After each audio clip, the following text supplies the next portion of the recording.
填土之道有道理，海恩我理想中的餐酒生活。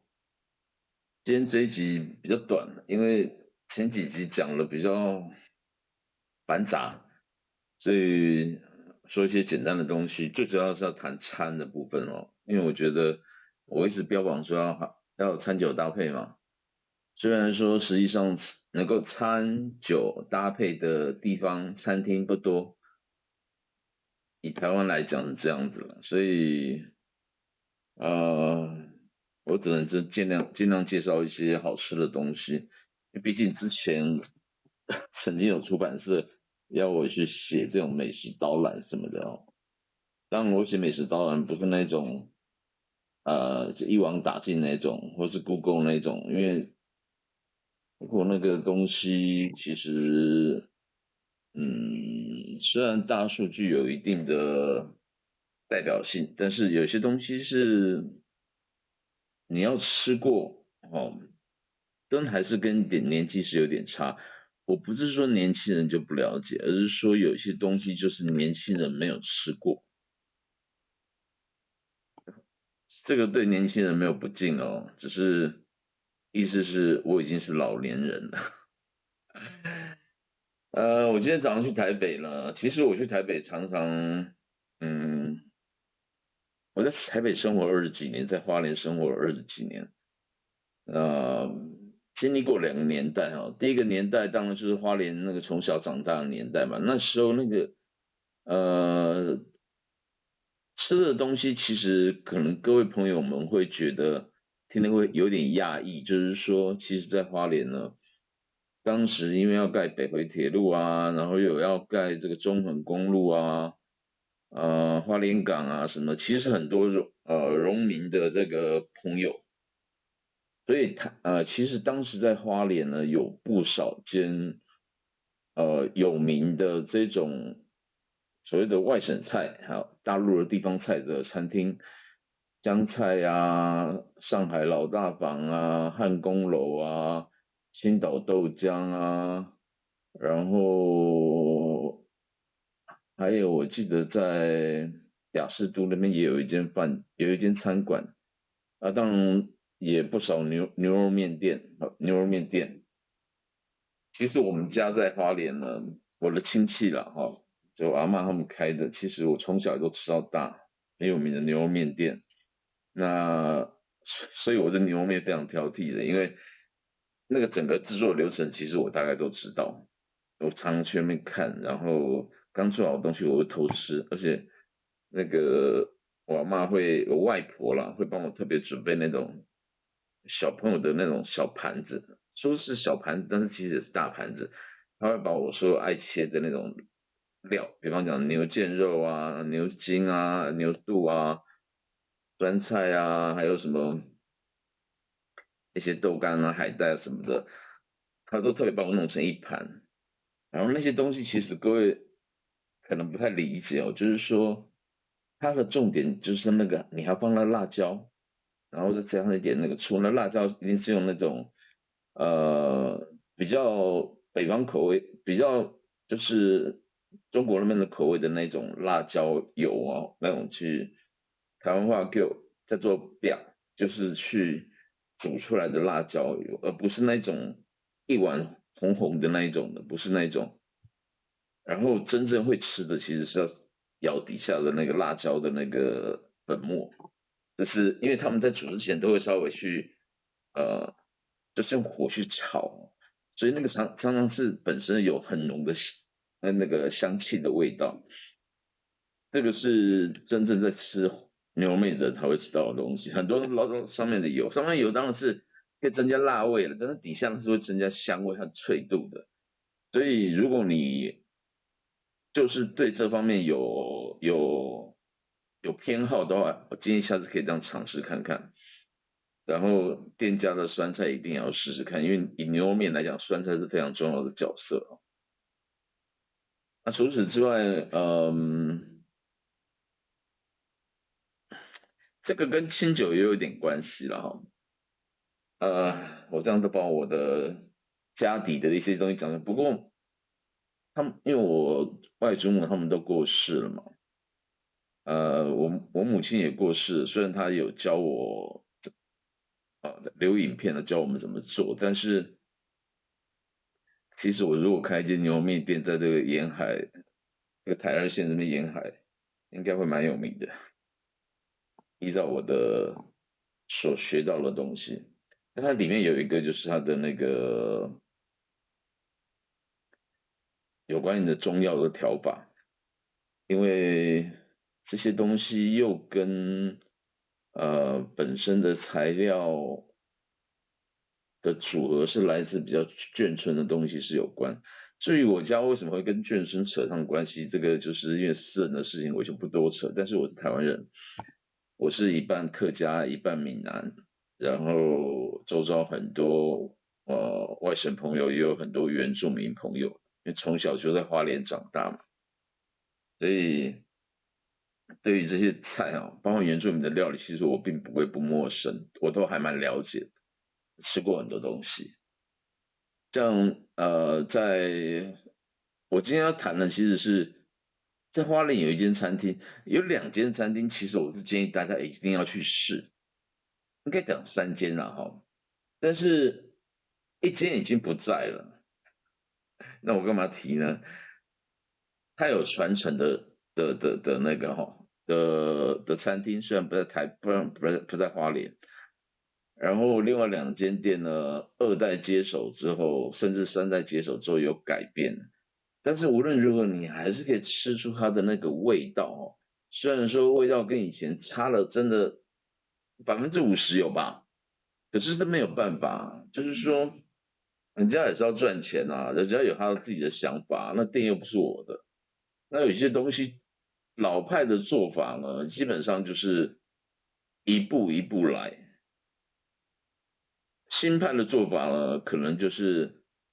要考虑到，如果一下来的人这么多，他应该怎么去处理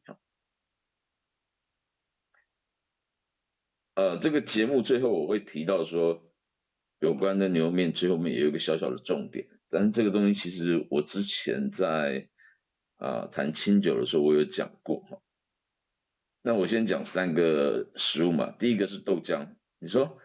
豆浆有这么简单，这个东西还要再问吗？马路上不是一大堆豆浆店，台北也是啊。但是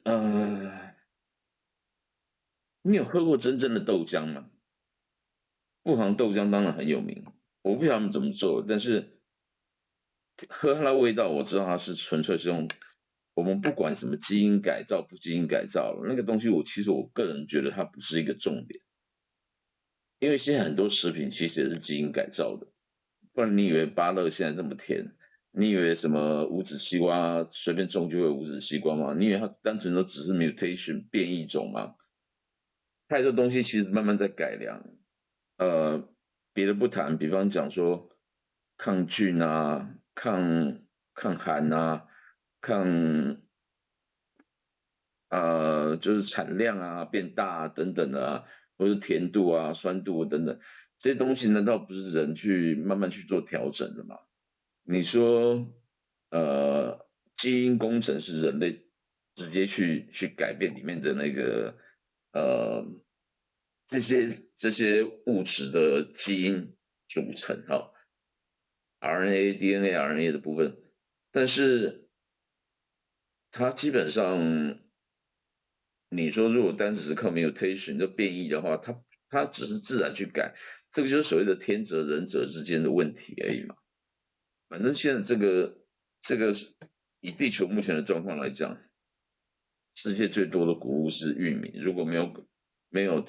透过一些基因工程的话，其实很多东西是会缺少的，而且比方讲玉米这种东西，它并不是单纯只是食用而已，它甚至可以做成很多种各种各样的物质。我讲的是物质不是只有食物而已比方讲，之前到现在其实都还有在提的所谓的生殖的能源汽油，酒精的，对不对？有一段时期我们加油都还可以加好像10%吧，还多少的酒精混在那个汽油里面。跑起来会比较没有力啊，但是那一阵子就是鼓励啊，因为这样可以减少碳排放嘛，因为酒精燃烧完之后就只剩下水跟水跟二氧化碳吗？还是水跟反正就是比较干净的能源哈，只是说现在不知道为什么现在没有了，改成用电。回过头来讲豆浆哦，我在小时候在花莲吃的那个有一间叫青岛豆浆，青岛啊，大家听到就是中国大陆那边的嘛。那时候是一群老兵在做，我印象中就是那个是在靠近海边的一个路上面，然后那个房子纵深还蛮长的，远远看过去有很多个师傅在里面各自做各自的事情，比如炸油条啊，你要裹弄那个面啊，然后要排成一条条要去炸油条啊，或者是在烙烧饼的啊，然后磨豆浆的啊，就煮豆浆什么的。其实真正的煮豆浆呢，它也不能前一天煮好，它通常都是，比如说我今天早上要卖，半夜就要起来弄，然后前一天就肯定要泡豆子，所以它煮起来是很麻烦的。现在在台北看到的一堆那些有点像连锁型的，然后看店是年轻人的小朋友那种的，那个豆浆哦，其实这跟人没有关系哦。我说单纯就看他们开店这样的方式，那豆浆我敢打包票，绝对是泡的。就是黄豆粉啊什么东西弄的，因为我以前女朋友有跟我讲说，他之前的朋友就教他说怎么用豆浆，也是用豆子，但是他们的煮法就是少掉很多个步骤，然后做出来也是有豆浆的味道，只是说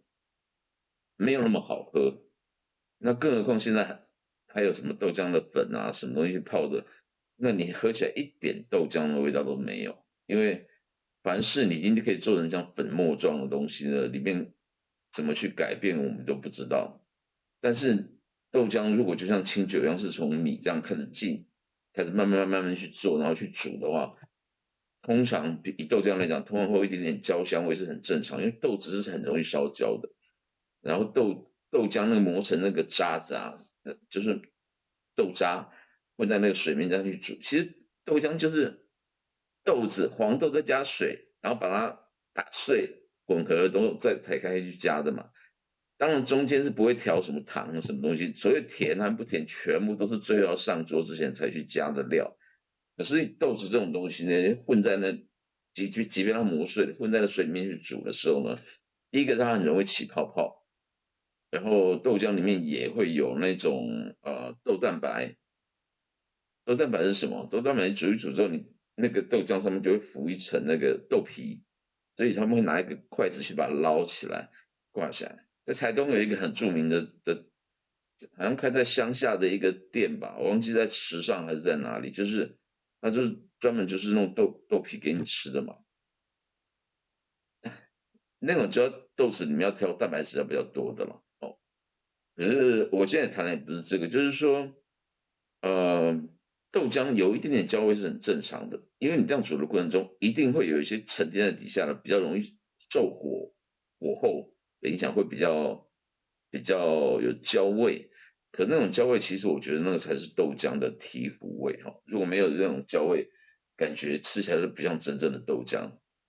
因为人不可能100%，豆浆不可能做到100%，但是也就是因为不是100%，所以你吃起来味道会觉得特别特别的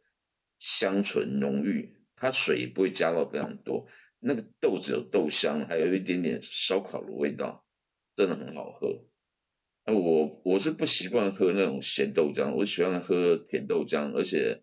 糖不用多没关系，但是我都会请他再加热，他们额外还会再弄一个桶子出来，一个锅子出来加热，帮我煮那种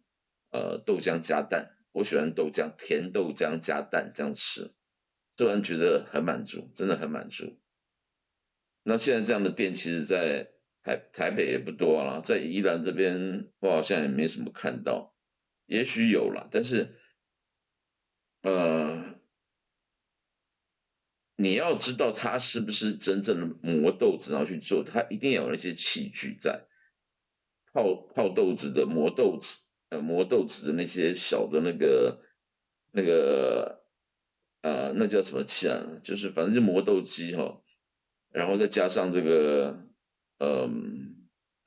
有料专门在那边煮，开那个大火，然后一直要把那泡泡给捞掉，然后有豆皮产生要把它拿起来。所以我小时候吃那间青岛豆浆，基本上大概在40年前大概就已经没有了。但是因为我父亲会带我去那边吃，所以即便我们家是比较定位是台湾人，但是我很喜欢吃这样的东西，所以我对于中国大陆的外省菜什么的，其实我也蛮能够接受的。在吃饭这个领域呢，就不分什么党派政治什么的，而是单纯就是美食，包含原住民很多菜我也很喜欢吃啊，我都敢吃。生的我不敢了，但是其他他们弄一些很风味上比较特殊的，我都敢吃，没有什么问题。我这个人就是不挑食，而且我很喜欢吃蔬菜，阿美族的很多蔬菜是很好吃的。我之前有推荐大家可以去买一本一个阿美族的师傅研究员吧写的一个阿美族的原住民的野菜食谱，大概是这个意思。你上网打一打，一定找得到这一本。赶快买，它可能快绝版了。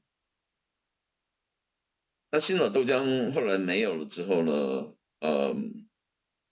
在花莲还是陆陆续有些豆浆，但是那间店给我的印象太深刻了，就是你看到很多像军人伯伯这样，然后这个年纪比较大，然后在这个幽暗的那个房子上看进去，当然后面是就是你看到他们的背影的那种感觉。可能我那时候年纪比较小，看到背影，然后他们每个人各司其职，各做各的事情，然后整个房间里面就是有油条啊，有那种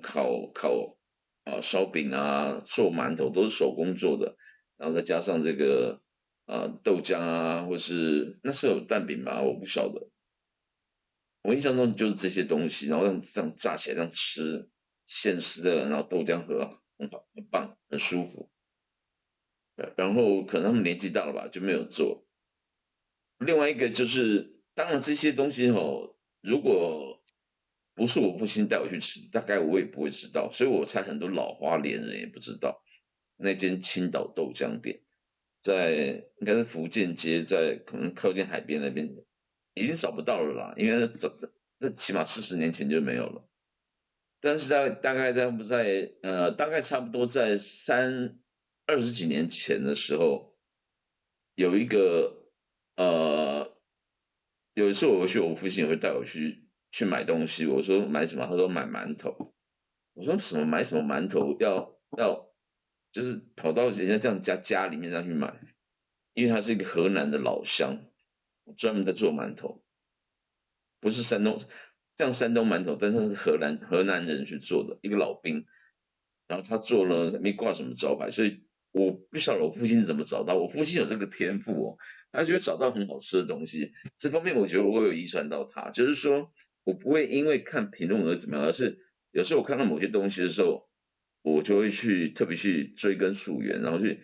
找到好吃的。比方讲，我这阵子有登，应该在短影音里面吧，我有登那个有一个周不是那个周天子那个周，是另外一个周有没有卷舌？周记，它的那个酒酿饼很好吃，这个我有放在那个短影音那边，我应该是有放的希望大家赶快去订。可是现在过年了，不知道还来不及。他要订一定的量，他会帮你送，寄送，很好吃，真的很好吃。它就是很有那种 Q 度，它纯粹就是用酒酿加上再来你去做出来的，然后又不会像那个伦教糕一样这么湿，它是比较干的，是拿来你要烤或者是它有一个是烤的，另外一个是用蒸的，其实都很好吃。早上起来吃那个很清爽，因为就是米类的东西嘛。你如果再喝一杯饮料，其实我觉得就已经够了。那如果还能够煎个蛋会更好吧。然后那个时候我去吃，我父亲带我去吃那个，去找那间店的时候，就在一个住家里面，然后一个河南的老伯伯老先生呢，他就在做馒头，他馒头每天就做多少种，然后你先订或怎么样去拿，但是很扎实，而且那个面那个麦香味十足啊，就很好吃。所以是我父亲就买10个，然后他是纯粹的闽南人嘛，我母亲才是那个客家人，可是他就很喜欢吃那个馒头，然后那馒头吃法很简单，你听我这样讲就应该知道，如果你是馒头有一点小小的研究的话，馒头要配什么？你说什么夹蛋夹什么，那当然都可以啦，因为你把它当做有点像挂包这样吃也无所谓啊。但是好的馒头，它真正那个麦香很够的那种馒头，有嚼劲的馒头，通常你都要配上一点辣的豆腐乳，特别是川味的那种辣的豆腐乳，要有一股发酵味的那种川味的辣豆腐乳，甚至有一点点红红，里面有一些辣椒粉末的那种。你豆腐乳拿起来一块，这个馒头剥下来，沾一点豆腐乳，这样吃，吃是最棒的，我觉得最棒的吃法。这样吃起来呢，就是因为豆腐乳如果腌制的很好呢，加上辣味的话，它那个鲜美的感觉，无妈咪就是鲜味是很够的。因为豆腐乳其实也是豆腐的产品，豆腐的产品也就是黄豆的产品，它们都是一系列的，都是属于那种植物性的蛋白质去产生的东西。然后豆腐乳做到后面变得这么的丝滑，其实你可以把它想象成 cheese 到从牛奶到最后变成那种一块一块这样一样的意思，类似的意思。那当然中间需要把微生物的一些比方渠类啊，我甚至有没有酵母菌我不晓得哦，至少一定要有渠类才有办法把那个蛋白质转化成为氨基酸。然后本来一块这么结实的这个黄豆，为什么最后变成软软滑滑嫩嫩的呢？其实你讲它是豆腐的熟成也可以啊，对不对？所以真正在做这个豆腐乳的，或者做这个酱油的，他们那个缸啊，就是泡豆腐乳，一块块豆腐原料在里面，或者是泡酱油的，他们那个缸除了不能沾到水之外，其实把密封盖好之后呢，通常都要晒太阳，然后盖子要松松，然后去发酵把那气散掉。但是呢，太阳晒越多越好吃，它会加速这个蛋白质的分解，然后产生更多的氨基酸。那这样有点辣的四川豆腐乳配稀饭当然很好，配馒头也是一绝。但是这个河南老师后来我不晓得，反正也没有做了。所以这部分这些都是真的，除非你是超级老花脸，而且对吃要非常讲究，不然大概也都不知道这些东西。很可惜啊，很可惜。那其他有些冰店我就不讲了，因为我现在讲这些东西你们都吃不到，讲也没有用。但是我之所以提这个，是因为要牵涉到第二家店。这个第二家店呢，其实跟第一家店又有一点点关系。前面讲的是早餐店嘛，这个青岛豆浆，然后里面有提到像就是有点像有豆皮啊，有什么那些东西，就是他们是很手工去做。其实，在台北也有一间店，各位可以去试试看。它是目前为止，我觉得还能够坚持住有那种当然富航豆浆也是有，可是它那个也有点像观光区了，你知道吗？但是我现在讲这间店呢，各位可以去找一找，它也不好停车，但是我个人觉得是可以去试试看的店，因为怎么讲呢？论味道的话，也许它没有像富王豆浆这么的大众化，但是你如果很早就去看，你可以看到它从泡豆子，然后开始煮豆浆，开始在捞那个泡泡啊，什么东西，甚至有豆皮弄这样，它豆皮不用钱哦，你可以跟他要哦。这个我有一次跟一个日本料理店的师傅，也就是说，其实你们前面要做这些，不管是八寸或者是八寸，就是呃会席料里面的大概头盘的那种，除了小菜之外，一个头盘，它最主要八寸是季节的风景为主，就是当季的季节菜，它会把它弄成一个像小的美食花园一样，那个寸没有口字旁，只是一个单纯这个寸而已。然后这个八寸里面摆，他会用各种的当季的菜肴，然后调整它的浓淡的变化。那个一开始如果拿来配这个很简单的清酒，或者是说你甚至可以配上大吟酿没有关系，然后新口一点，因为那个菜跟那个酒会相得益彰，很好吃，真的很好吃。这种配法，你不要把大吟酿老是移到后面，但后面的菜如果以会席料理的话，通常都是要配上比较重的菜了，所以你拿大吟酿去碰那东西，反而是以轻对重，反而会被压倒。你在前面这个菜，它那个有酸度、有季节感，甚至有蔬菜或者简单的生鱼片，这样配大吟酿其实是最好的、最棒的。然后我就跟那个老板讲说，哎，你们这个豆皮其实可以去那间店跟他要，因为他之前有留给我过，我有跟他要，我说你们这个那豆皮留着要干嘛？他说没有啊，每天煮一煮就有一堆嘛。然后我说可不可以留？就是它会冰起来嘛。我就说我中午再过来给你拿，可不可以？他说可以。所以当时拿这么一盒这样子，然后那个东西呢很简单，你沾一点点酱油，好的酱油就很好吃，真的就很好吃，配一配弄一弄，然后其实我觉得它还有很多种做法啦，比方讲你沾沾一些顶级的酱油，还有带一点甘味的，我觉得最能够引出那个豆皮的本身的味道。如果你加一点盐曲，应该也可以啊，盐曲以后我再来谈。然后我就跟老板讲，我说你最后你加一点那个酸橘醋，就是让它有一点酸酸的这样，那个来配日本酒一定很棒。可是人家明明有做这个，其实大家都不知道这些东西。现在好像也没人刚刚拿过，只有我而已吧，少数几个人。那我现在住在这边，我就不会特别想拿，因为那么远，我还要开过去拿，然后再拿回来，每天拿一点点也不是办法。啊，那种豆皮又很新鲜，你放2、3天没有弄好会坏掉。所以，如果你是看我影片的人，本身有在经营餐馆，或者是住台北的话，可以去找这间店，然后去。他之前不用钱，现在要不要钱我不知道。但是他的东西，豆浆是现弄的，有青岛豆浆的味道，然后一加上因为现弄的，所以它一定会有豆皮，然后那种，我讲豆皮就是那种结在那个豆浆上面，然后拿一筷子一捞起来，薄薄的这样一片而已，很软嫩，非常的软嫩哦。那间店叫什么呢？请大家记住，叫做山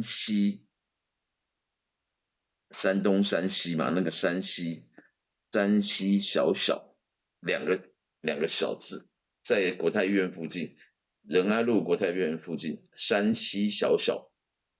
豆浆店。好，然后呃，它的11点过后呢，就有重点的第二个项目，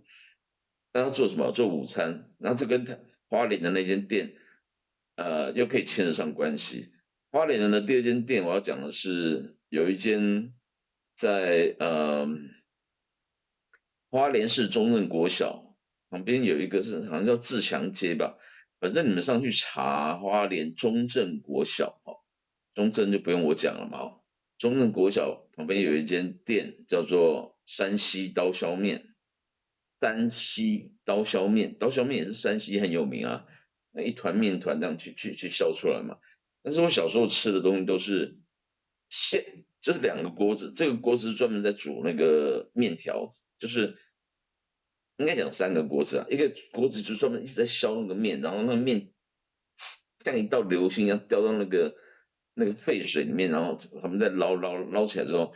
要做汤面的那边有汤，然后再去煮面。要做炒面的话，也是当场捞了之后就下去炒面，中间绝对没有说什么先削好、先煮好一锅放在那边，就好像意大利面，你各位应该看过那种夜市意大利面，那个面都是那种煮好了一坨，打开再倒出来的，那怎么会好吃呢？那完全都没有劲道啦，没有那个筋道，没有那个劲道，然后放久了之后都甚至有点糊掉了感觉。可是我刚刚讲这个刀削面上现切现弄现炒，汤面我就不讲了，炒面这样炒出来绝对是好吃的。你吃过这样，你才知道什么叫做真正的刀削炒面，你会比较喜欢吃炒面，而不是喜欢吃汤面，因为那个炒面才吃得出那个劲道出来，而且还有那个刀工火候。山西小小里面有一个师傅呢，他应该是50、60岁了，应该60岁搞不好有。我很担心他快要退休了，所以各位要去吃，要赶快去吃啊！因为这个师傅呢，就是每天可能就是只有，因为他们早餐店好像就下午就没有了嘛，就可能到2、3点就没有了。他的酸辣汤也还好啦，没有那么正式，因为他们毕竟要煮一桶的，他没办法现煮。真正好的酸辣汤是要现煮哦，要把那个料弄起来，然后煮一锅起来这样子。不是煮一锅，不是煮一小锅，不是煮一桶哦，就是你要多少，你要大中小，就现场捏那个料来煮的。你不晓得哦，酸辣汤是要这样煮才对。那煮一锅太大锅呢，一桶的那个基本上都要放要勾芡要什么的。真正酸辣汤的那勾芡是勾一点点而已的，而且是现煮，所以那各种料包含猪血什么，又新鲜又好吃，又酸又辣，那个才叫真正的酸辣汤。以前台北有一间店是这样现煮的，它现在也不见了。它的那间店包的水饺也非常好吃，大概是不见10年了，7、8年有了啦。因为他们年纪大了，所以我发觉很多店都不见了，所以现在很多那种呃靠网络行销啊，或什么一些年轻人店，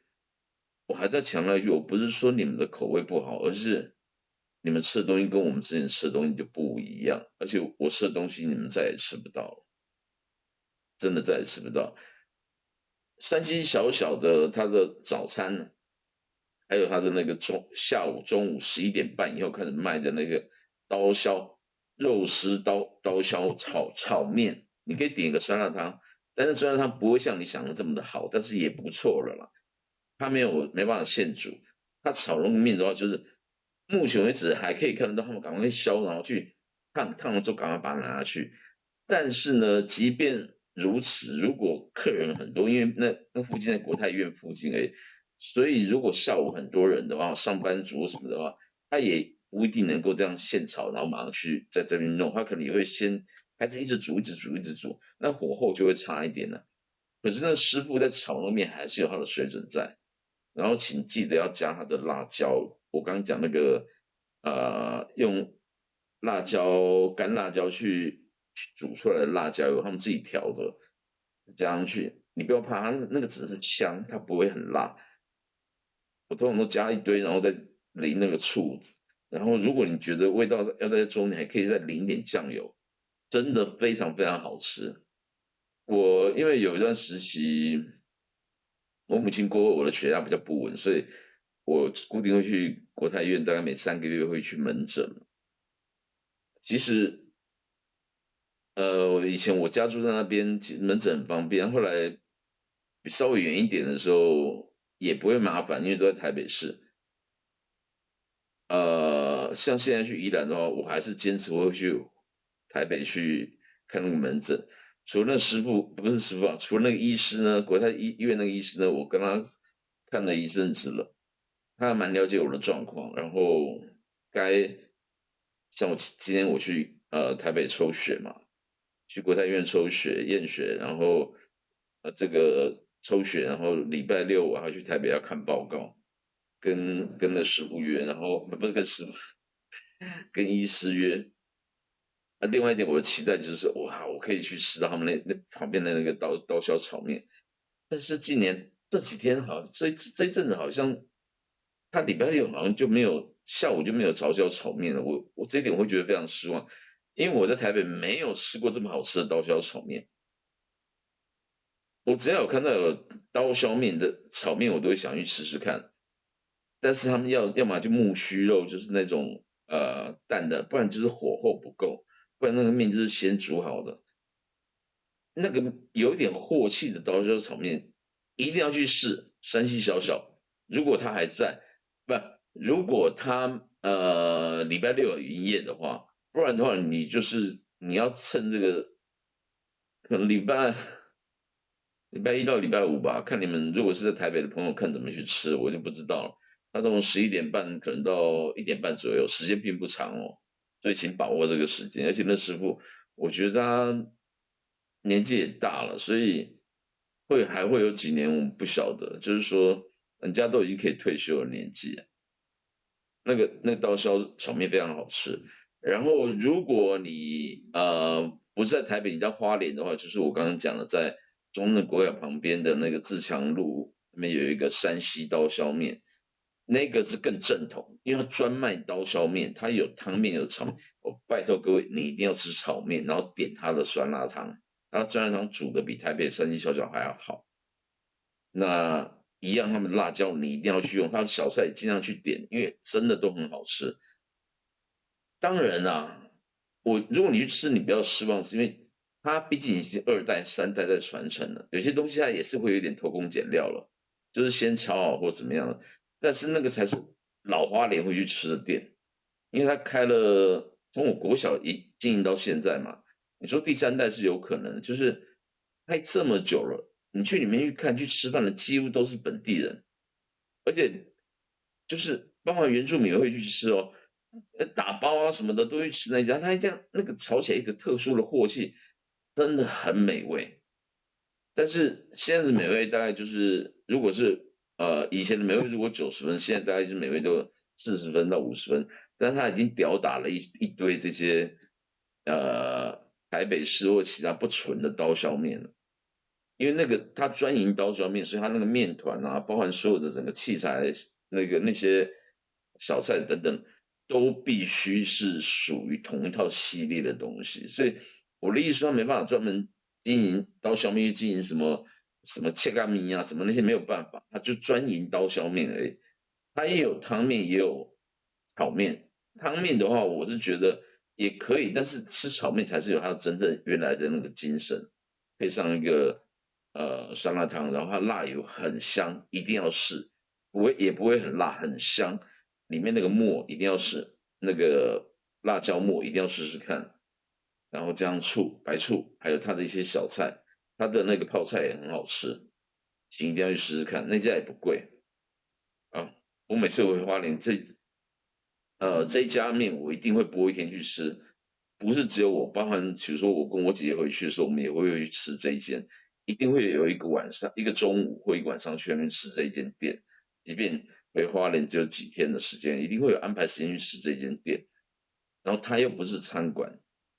就它是小吃店哦，也是面像餐厅一样的，但是小吃店，不是那种豪华的店面，但它可以在台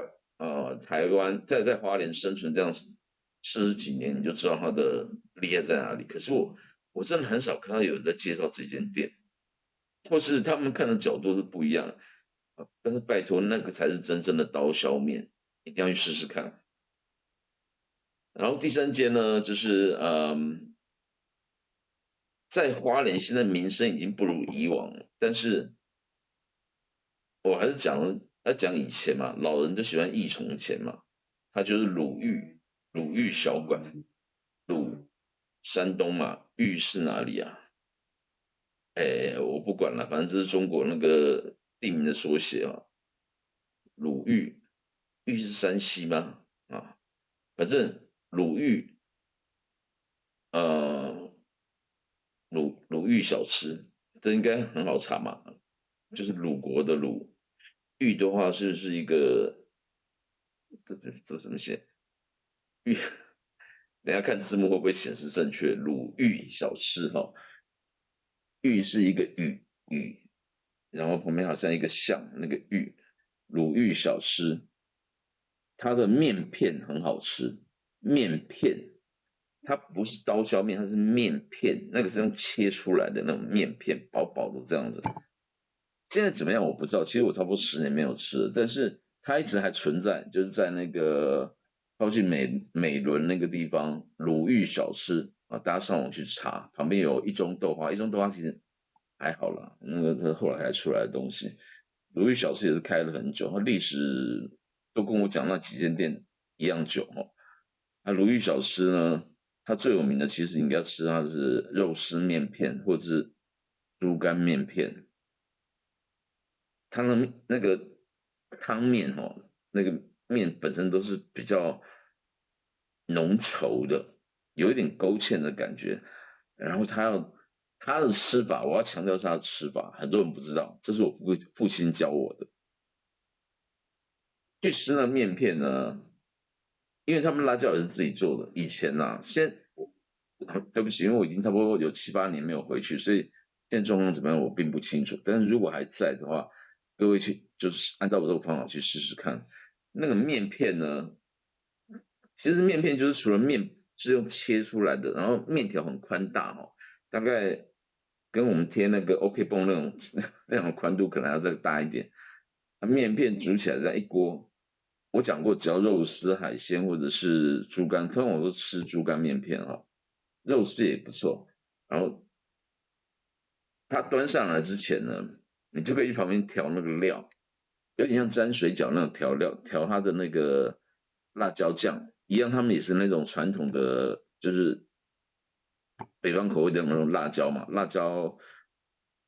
干辣椒去用油去炒出来的那种辣椒油，很香，然后加一些醋，其实基本上我觉得只要加醋就好，不用白醋就好了，不用加那个乌醋，也不要加酱油什么，我觉得这样就好了。如果你喜欢吃酸的，如果说你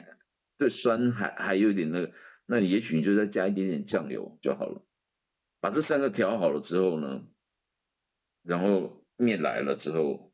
你把面捞起来，这我父亲教我的。我们的吃法是面捞起来放在汤匙上面，然后再移到那个小小的碟子里面，有一点像在吃小笼包那种感觉，但是我是用面片去沾那个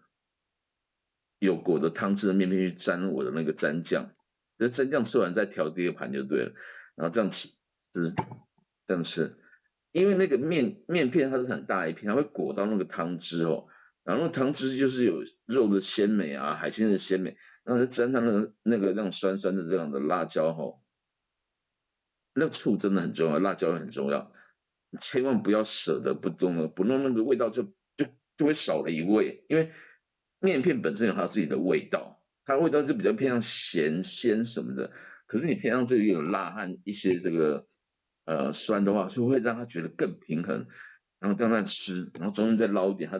可能它的那个肉啊、海鲜啊，或者是猪肝什么的，我跟你讲，真的是绝美的平衡，然后再加上他们的一些小菜。辣椒小鱼干啊，什么东西的，通常这样点完吃完之后，再把那汤喝完。我的习惯都是这样子，汤也不会浓到说那种喝不下去了，反正它整个的精华是如此，至少在20、30年前是如此。那这十几年来、10年来有没有什么变化，我不晓得。但至少我10年以前回去的时候，我还可以吃到类似的味道。但是它有一样毛病，就是说理论上面片也是要弄好之后现去煮，然后煮成汤，然后再上来嘛。但如果你说怕客人太多，都先煮好，那个面会粘在一起啊。所以粘在一起呢，也许煮的过程中你把它稍微拨一拨，它就散开了。可是你可以很明显感觉到那个面本身就没有那么的烫，因为它是已经有点冷掉了，或者是那种结实程度没有那么的 Q 了。但是如果说它能够保持这样的状况的话，现煮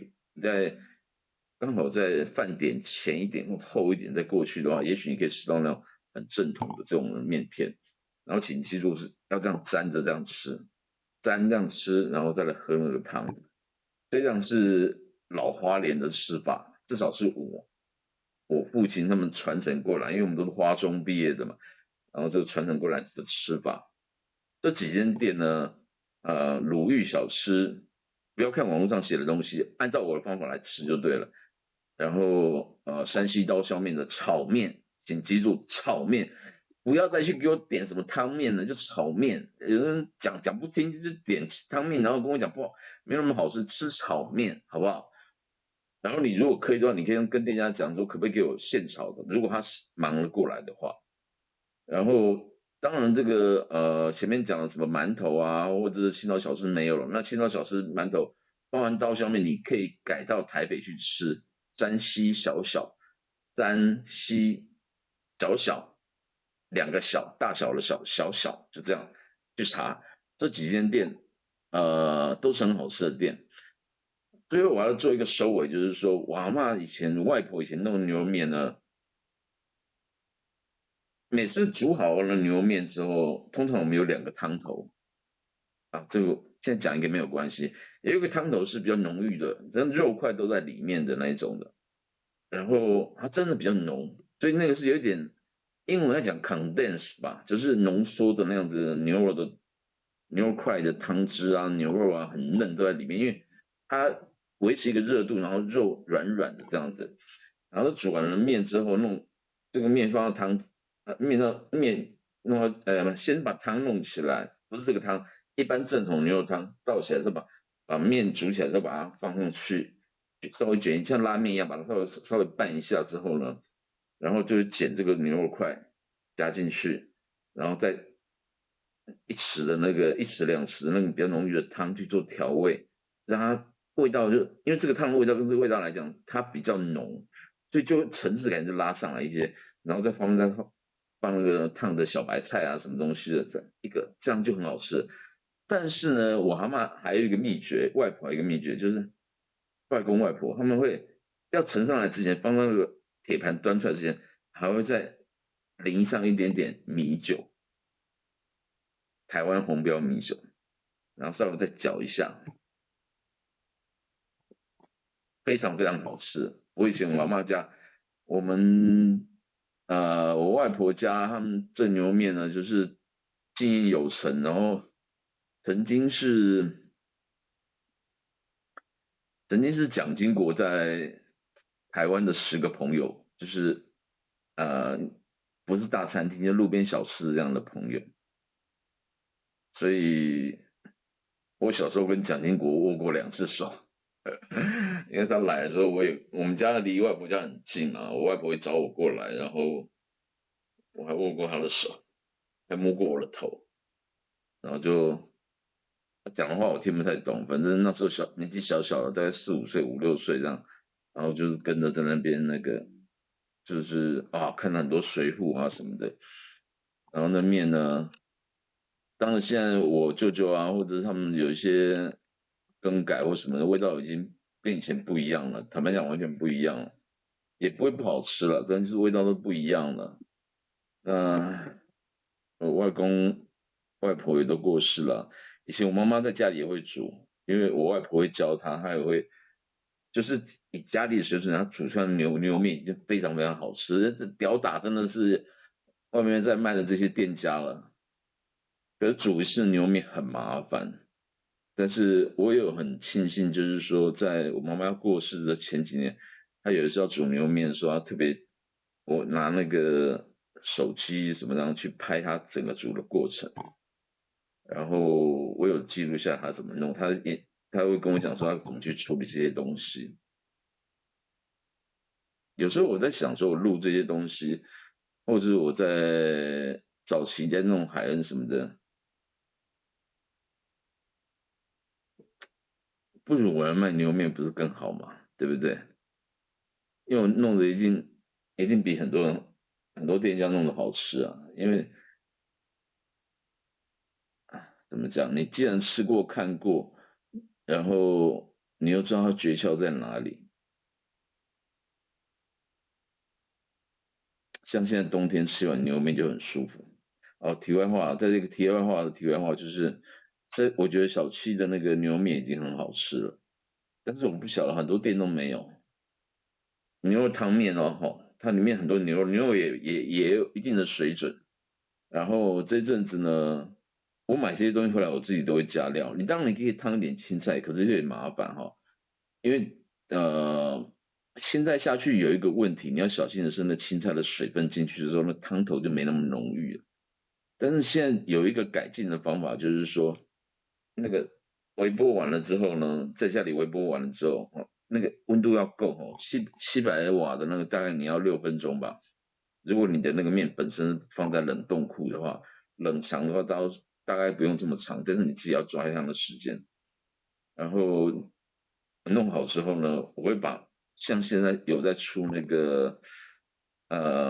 小七有出太和殿的鸭血，第一个那是真正的鸭血，这很重要，真正的鸭血，它没有那么辣，但是它是真正的鸭血。因为太和殿以前我家在安和路那边啊，它本店在我家附近而已啊，所以我对那个味道还蛮熟悉的。然后你可以去买这个太和殿的鸭血呢，再加上这个把面烫好了之后呢，请注意不要把汤都倒进去，因为这样味道会混在一起。因为那个麻辣的那个汤汁跟牛肉面汤汁味道是不一样的，但是你可以把鸭血倒进去，所以你这一碗里面呢就会有牛肉面、牛肉，它还有酸菜哦，然后再加上那个鸭血，好吃。这时候呢，再倒一点这个上次这个什么那种，我在家这前几期我有讲过，就是那种药酒啊，它用米酒去泡的药酒，或者是你单纯倒一点清酒，或倒一点点米酒，量不要太多，因为太多会让那个汤的味道，让汤的温度降下来，这样就不好了。倒一点提味让加，真的比去外面的牛肉面店吃好吃很多，赶快去试试看，真的。好，今天这一个也有讲到餐酒搭配啦，然后也有讲到一些美食的东西，然后也有讲到你以前的美食，也有讲到现在还存在的美食，请把握能够吃到的机会。我是海恩，我理想中的餐酒生活，填土之道有道理，拜拜。